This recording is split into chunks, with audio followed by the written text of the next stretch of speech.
Assalamualaikum warahmatullahi wabarakatuh. Baiklah, kami dari kelompok yang beranggotakan Elsa Panasur Bakti, Rizka, saya sendiri Taslim, dan Tiara Putri Suryani yang akan memberikan hasil diskusi kami tentang ruang kolaborasi pada tugas 1.1 memberikan tanggapan terhadap kasus di ruang kelas dengan dosen pengampu mata kuliah yaitu Ibu Saparini MPD. Kasus pertama ini yaitu bayangkan jika Anda adalah seorang guru matematika di kelas 7. Saat ini Anda hendak menyampaikan materi mengenai matematika sosial yakni mencari nilai rata-rata atau min. Untuk memudahkan peserta didik dalam memahami pembelajaran, Anda mencoba untuk membuat urutan atau langkah-langkah yang perlu diikuti oleh peserta didik agar dapat mencari nilai rata-rata pada sebuah soal. Anda meminta kepada peserta didik untuk mengerjakan soal yang Anda berikan. Hasilnya, peserta didik mampu mengerjakan dengan benar, sesuai dengan langkah yang Anda telah siapkan. Beberapa saat kemudian, Anda meminta kepada peserta didik untuk mengulangi soal yang sama tanpa melihat urutan pengerjaan soal dan peserta didik mampu mengerjakannya dengan benar. Dari hasil diskusi kami pada kasus pertama ini, dengan pertanyaan, menurut Anda, apa yang membuat peserta didik mampu mengerjakan soal dengan baik pada percobaan kedua, tanpa melihat urutan atau langkah pengerjaan soal? Dari hasil diskusi kami yaitu, peserta didik dapat mengerjakan soal dengan baik dikarenakan guru menyampaikan materi pembelajaran dengan cara membuat urutan atau langkah-langkah dalam penyelesaian soal tersebut. Sehingga adanya perubahan perilaku peserta didik dari peniruan perilaku guru yang membuat urutan atau langkah-langkah dalam penyelesaian soal. Hal ini terlihat sesuai dengan teori belajar yaitu humanistik yang mana melibatkan aspek kognitif dan aspek afektif seperti tadi guru memberikan contoh pengerjaan secara berurut. Lalu peserta didik menirukan perilaku yang dilakukan guru tersebut, kemudian perilaku berubah yang dilakukan peserta didik karena adanya proses belajar yang didapatkan. Persepsi terhadap berubah dan menumbuhkan kepercayaan terhadap dirinya. Oleh karena itu, setelah itu guru tersebut memberikan kesempatan kepada peserta didik mengerjakan soal tadi tanpa bimbing lagi, yang akan menimbulkan itu pada ranah psikomotorik. Kemudian, sebagai seorang calon guru, dalam kegiatan belajar yang seperti apa metode di atas dapat diterapkan? Elaborasi jawaban Anda dengan menyertakan teori yang berkaitan. Menurut kelompok kami, guru melakukan metode demonstrasi. Mengapa? Di kasus tersebut dikatakan bahwa guru akan mengajarkan materi mengenai matematika sosial tentang mencari nilai rata-rata atau min. Di awal pembelajaran, guru menjelaskan materi yang akan dipelajari, lalu memberikan contohnya dengan cara mengerjakan secara urut dengan langkah yang sudah guru berikan. Setelah itu, guru memberikan kesempatan kepada peserta didik untuk mengerjakan secara mandiri dengan langkah yang sudah diberikan. Sama seperti jawaban sebelumnya, sesuai dengan teori belajar humanistik yang tidak melibatkan aspek kognitif saja, namun aspek lainnya seperti afektif dan psikomotorik. Kasus 2, Rina adalah seorang guru di kelas 1 SD.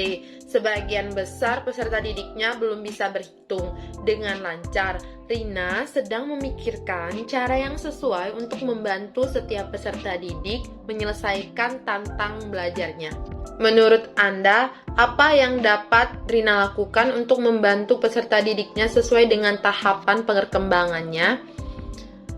Melihat kasus tersebut, Bu Guru Rina mengajar di kelas 1 SD, yang artinya jika di dalam kurikulum Merdeka, kelas yang diajarkannya ada di dalam fase A. Rentang usianya pun antara 6 sampai dengan 7 tahun. Dalam kasus tersebut dikatakan bahwa sebagian besar belum bisa berhitung dengan lancar dan memikirkan cara yang sesuai untuk membantu setiap peserta didik untuk menyelesaikan tantangannya. Untuk itu, menurut kami, agar dapat mengatasinya dengan baik, dengan cara memberikan pembelajaran dengan menggunakan media konkret yang sesuai dengan tahapan perkembangannya, yaitu bermain sambil belajar. Misalnya berhitung dengan benda sekitar, menggunakan kelereng, stik es krim, domino, sedotan, dan lain-lainnya. Karena pada tahap ini mereka belum memahami konsep secara konsep, tapi melainkan memahami realitas lingkungan dengan menggunakan tanda-tanda dan simbol. Dalam fase perkembangan ini, peserta didik perlu dibimbing dengan verbal, kemudian menirukan apa yang disampaikan oleh orang untuk membentuk pemahaman baru. dan memberikan karakteristik terhadap simbol atau tanda dari suatu objek. Makanya, Kita perlu memberikan contoh konkret tadi seperti mengajak siswa menghitung jumlah kelereng yang disediakan oleh guru agar memahaminya. Selain itu, menghitung menggunakan jari tangan agar mampu mengingat dengan baik. Apabila mengikuti gerakan-gerakan yang dicontohkan, bisa juga dilakukan dengan mengajak peserta didik menyanyi sambil berhitung. Mengapa Anda menyarankan hal tersebut? Elaborasi jawaban Anda dengan menyertakan teori yang berkaitan. Kami menyarankan hal tersebut karena kami melihat kasusnya yang ada di kelas 1 atau berada di fase A. Pada kelas ini, kami mengaitkan dengan teori perkembangan Jean Piaget pada tahap pra-operasional yang berada pada usia 2 tahun hingga 7 tahun. Di kelas 1 adalah tahapan transisi dari jenjang PAUD ke SD yang perlu dibimbing lebih oleh guru. Tahapan ini kami memilih karena guru sebagai peran utama dalam membimbing peserta didik yang belum memahami konsep secara kompleks tapi mereka memahami lingkungan sekitar dengan menggunakan tanda-tanda atau simbol. Maka guru harus menyediakan media yang konkret untuk dapat peserta didik pahami melalui simbol yang diberikan. Mereka akan meniru dan mulai membangun pemahaman agar berhitung tidak susah. Kasus ketiga, Made adalah seorang guru yang mengajar di salah satu sekolah negeri wilayah Bali. Ia mengampu mata pelajaran bahasa Indonesia. Ia hendak mengajarkan materi teks deskripsi pada peserta didiknya. Pada buku cetak yang menjadi panduannya saat mengajar, terdapat beberapa contoh teks deskripsi menceritakan tentang bangunan-bangunan pencakar yang ada di ibu kota. Dengan memperhatikan latar belakang setiap peserta didiknya, Made pun mencoba untuk memberikan contoh berbeda. Ia memberikan contoh teks deskripsi tentang pantai dan makanan khas di Bali. Pertanyaan selanjutnya, menurut Anda, apakah pertimbangan dan keputusan Made sudah sesuai? Mengapa demikian? Menurut kami, yang dilakukan guru Made sudah tepat karena ada kata memperhatikan latar belakang setiap peserta didiknya. Maka, guru tersebut sudah memahami dari setiap karakter peserta didik.